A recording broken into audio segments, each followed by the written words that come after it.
Capítulo 2. Ponte sobre o abismo. Homem foi originalmente dotado de preciosas habilidades e de uma mente equilibrada. Era um ser perfeito e estava em harmonia com Deus. Seus pensamentos eram puros e seus desejos eram santos.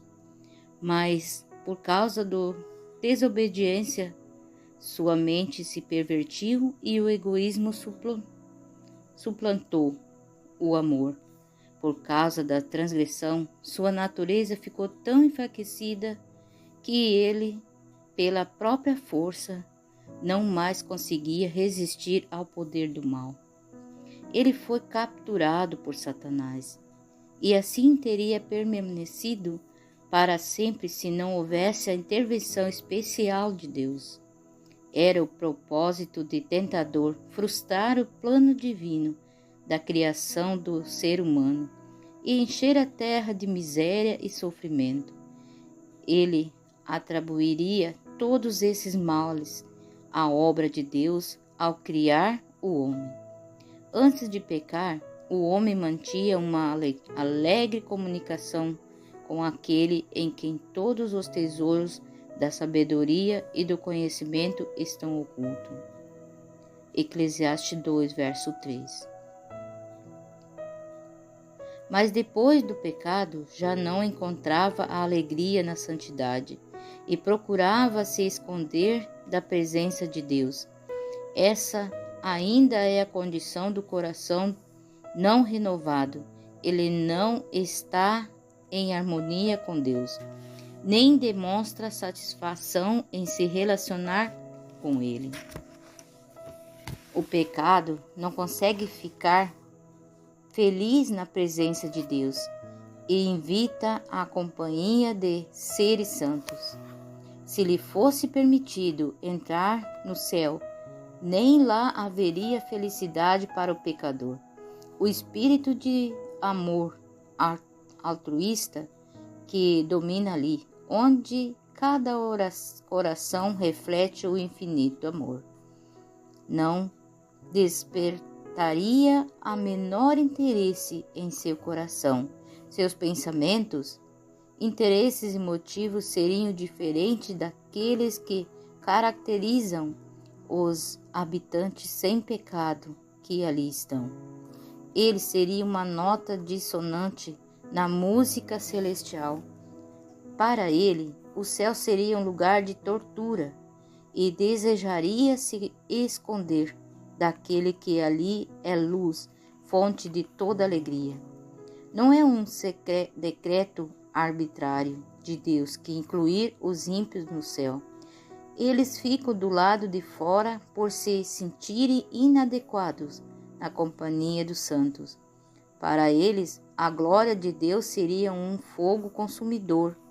Prefeririam que logo viesse a destruição para que não tivesse de enfrentar o encontro com aquele que morreu para redimi-lo. Por nós mesmos é impossível escapar do abismo de pecado em que estamos afundados. Nosso coração é mau e não conseguimos mudá-lo. Quem da imundície poderá tirar coisa pura? Ninguém. O poder da carne é inimizade contra Deus.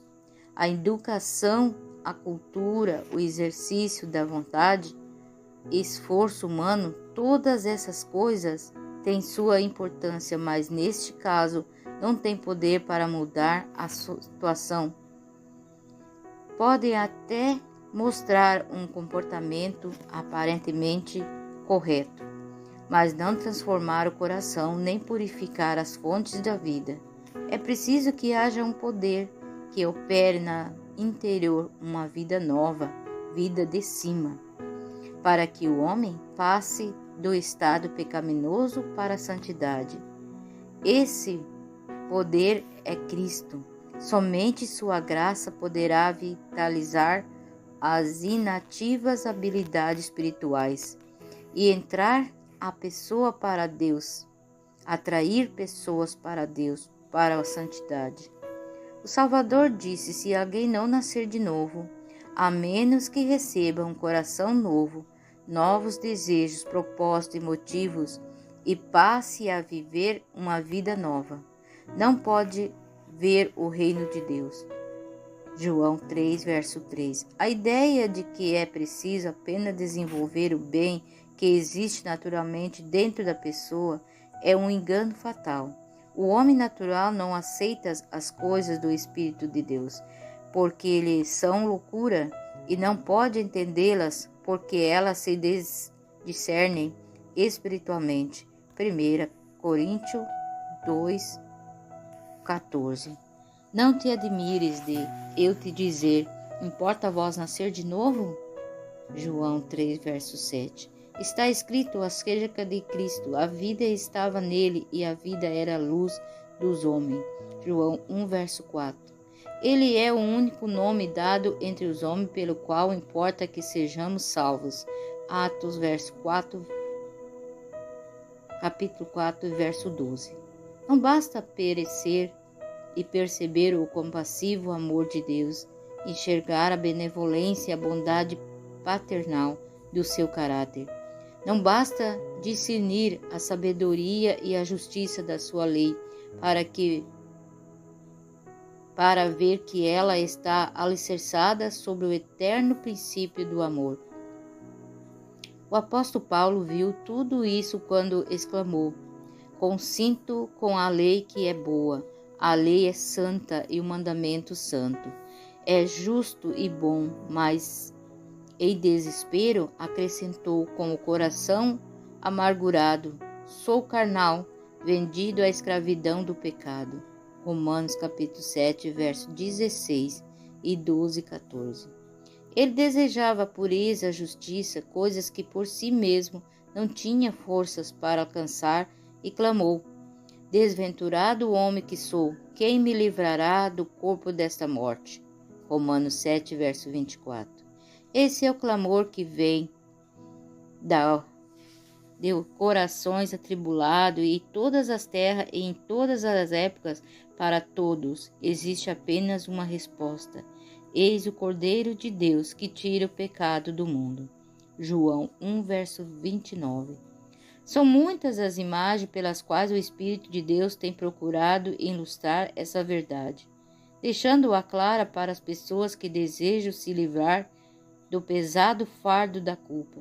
Quando Jacó fugiu da casa do pai, depois de ter pecado enganando Esaú, ficou abatido pelo sentimento de culpa, solitário, desterrado, separado de todos os seus queridos.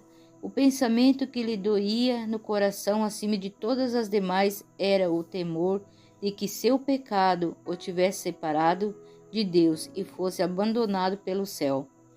Com tristeza, deitou-se no chão para descansar. Ao seu redor havia somente colinas, acima nada mais que as estrelas do céu. Enquanto dormia, uma luz estranha surgiu diante de seus olhos. Subitamente, do lugar onde se deitara, viu grandes degraus misteriosos, que pareciam se erguer até os portais do céu.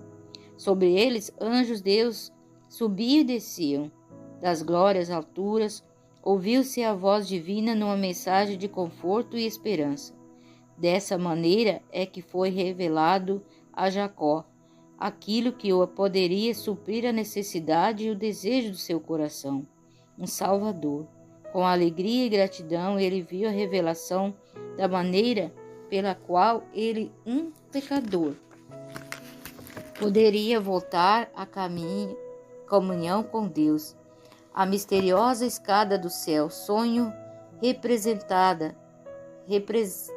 Jesus, o único meio da comunicação entre Deus e o homem.